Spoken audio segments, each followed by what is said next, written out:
Kamusta mga katropa? And welcome to our video for today. Okay, so just as I have mentioned in my Fortress Defense showcase, which I just posted just before this video, I need more hero keys in order to make my Naruto KLM Path 3 already, which I am aiming because my Naruto KLM lacks damage inside the final room. So I only need 20 hero keys. And in order to get these hero keys, I have to summon. That is why in this video, we are going to summon in Momoshiki. So I don't have any choice.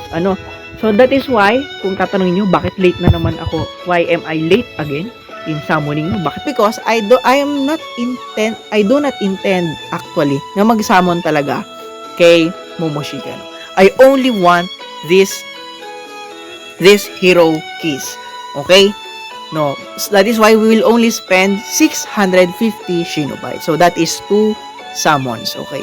So we can get a 20 Shinobi tokens. And I've decided to video it because maybe we're lucky, or at least in case I get Momoshiki's new LB, I will just invest it over time. Because as you all know, upgrading the current LBs today, the current LB trend, level 15, is really very, very hard.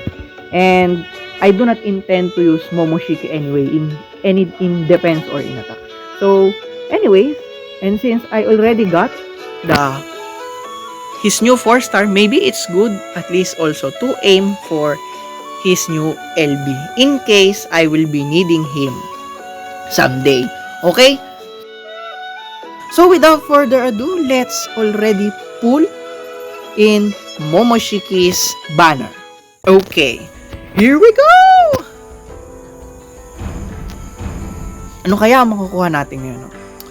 By the way, napakabuti po ng ginawa ni Bandai.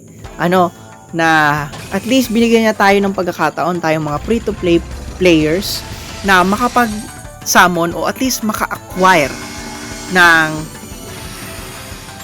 8-star cards through Momoshiki. Because as we all know, kung shafted ka man at you're aiming for Momoshiki, you can exchange medals in the shop to get the X ult or at least the LB. That is why it's not a problem anymore. So nakikita niyo naman mukhang shafted tayo, no?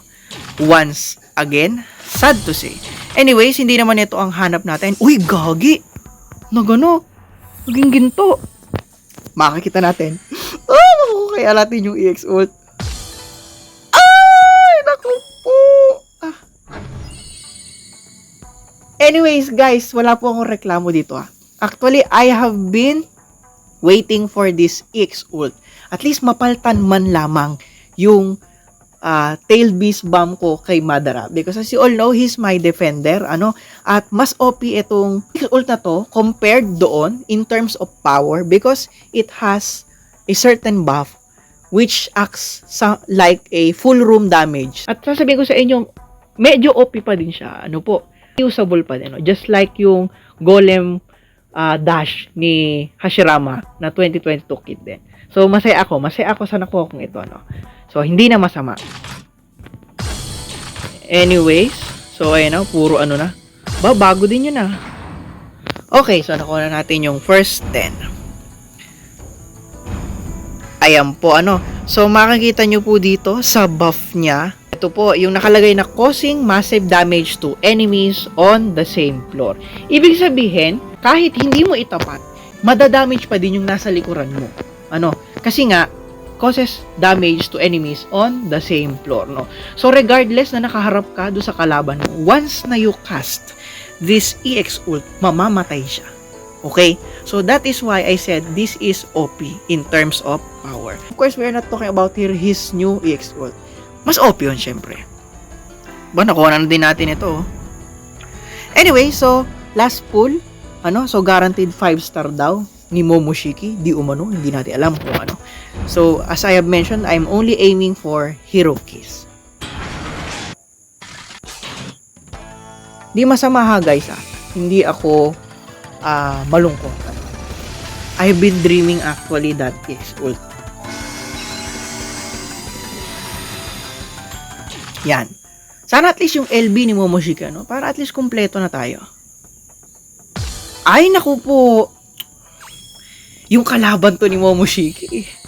Alam niyo pa, may siya patwa talaga si Bandot. No? Parang ganyan. Ano po, napakagaling. Yung isa kong ka-guild, alam niyo, nakuha niya, EX ult ni Boruto versus Momoshiki. Galing, no? Yung kalaban talaga yung binigay. Parang mali ata tayo ng banner na pinagpula, no? Banner ba to ni Naruto Kid? Puro ano na, oh. Makikita nyo naman, guys, grabe yung drop rate, oh. Wala man lamang lumabas na Momoshiki dun sa draw. Grabe, oh. Siguro kung ako ay isang player na nag-aasam ng Momoshiki, ano po, at ito ang naranasan ko. Diyos ko po, masasabi kong shafted. Hindi ko i-declare na shafted ako ngayon dahil sabi ko nga, hindi ko goal makuha ang kit ni Momoshiki. I only want this hero keys para mabili ko na yung keys ni Naruto KLM pang part 3 niya, ano, para mas malakas na siya. Okay? No? So, pero kung ako yung fan ni Momoshiki at gusto kong makuha to, tas at least ganyan nararanasan ko. Kasi ganyan yung pattern sa akin. Pag alam kong shafted na ako, ang kinalalabasan, laging wrong cards. Ano, at kahit pilitin ko mag-summon, maglaan ako sandamakmak na Shinos, shafted pa din ako. Kaya paminsan, hindi ko na tinutuloy yung pagsa-summon. Ay, naku po. Buti na lang. I am not aiming for it. At kontento ako. Kontento ako sa kung ano nakuha ko today. Ano po,